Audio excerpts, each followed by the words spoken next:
There is a behavior many people notice in men during difficult moments. When tension appears, m- some men simply step away. They stop arguing, they stop explaining.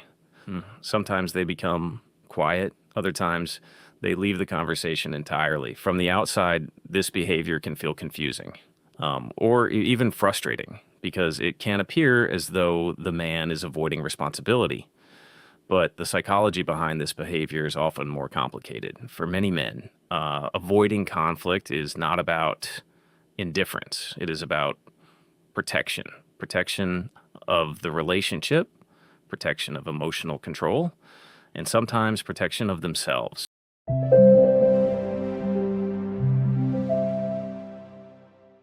Many men develop a habit that confuses the people around them.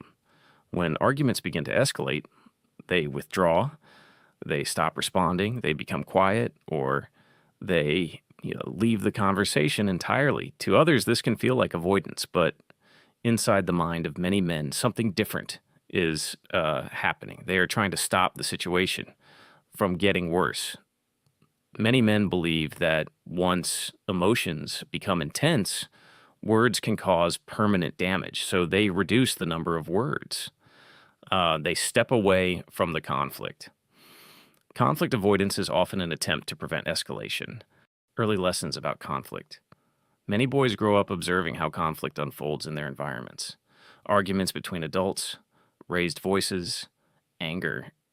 Sometimes those conflicts become intense, and children absorb an important lesson from these experiences. Conflict can become dangerous, not physically, but emotionally. So some boys develop a strategy that follows them into adulthood. Avoid the conflict entirely. If arguments lead to chaos, then silence feels safer. Distance feels safer. And over time, this instinct can become automatic. Emotional escalation. One reason many men avoid conflict is the fear of emotional escalation. Arguments can quickly move from disagreement to personal attacks. Words spoken in anger can leave lasting damage. Many men are aware of this risk. So, when they feel their emotions rising, they try to stop the process. One way to stop escalation is to remove themselves from the conversation. To them, stepping away feels responsible, but to others, it can look like emotional withdrawal. There is a moment in many arguments when emotions begin to rise, voices get louder, frustration increases. At that moment, people often choose one of two paths. They escalate the conflict, or they attempt to slow it down. Many men instinctively choose the second option. They pause, they become quiet, they leave the conversation temporarily, not because they don't care, but because they believe continuing the argument will make things worse. Stepping away from conflict can be a form of self-control. The misunderstanding, the problem is that conflict avoidance can easily be misinterpreted. One person sees emotional regulation. Another person sees emotional distance. When this misunderstanding appears, frustration can grow. A partner may believe the man is refusing to communicate.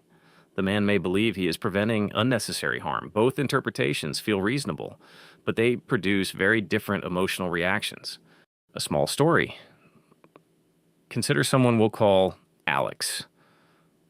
Alex grew up in a household where arguments became explosive, doors slammed, voices raised, words spoken in anger. As a child, Alex learned something simple. Arguments rarely solved anything. They only made situations worse. So when Alex entered adult relationships, he carried that lesson with him. Whenever tension began to rise, Alex stepped back, he paused, he became quiet. From his perspective, this behavior was responsible. From his partner's perspective, it sometimes felt like abandonment. Many men learn to avoid conflict because of what they witnessed growing up. If arguments in childhood created chaos, conflict begins to feel dangerous. So the safest strategy becomes withdrawal. Step away, reduce the conversation, avoid escalation. This habit can protect emotional stability, but it can also create distance in relationships. If it is misunderstood, the intention may be peace, but the result can sometimes be disconnection. Emotional processing styles. Another reason men avoid conflict relates to how many men process emotions. Some people process emotions through conversation. Talking helps them understand what they feel. But many men process emotions internally. They think quietly, reflect privately, analyze the situation before speaking. When conflict demands immediate discussion, this difference becomes visible. Let's close here. Conflict avoidance in men is often misunderstood. It can appear like indifference, but many times it is an attempt to maintain emotional control, an effort to prevent situations from becoming destructive. Understanding this behavior does not mean ignoring the need for communication, but it does allow us to see the intention behind the silence. Because in many cases, the man stepping away from conflict is not trying to escape responsibility. He is trying to preserve stability. If this conversation resonated with you, take a moment to reflect on how conflict appears in your own life. And if you want to continue exploring the psychology behind male emotional experience, stay connected, because understanding these patterns can transform how relationships grow and evolve.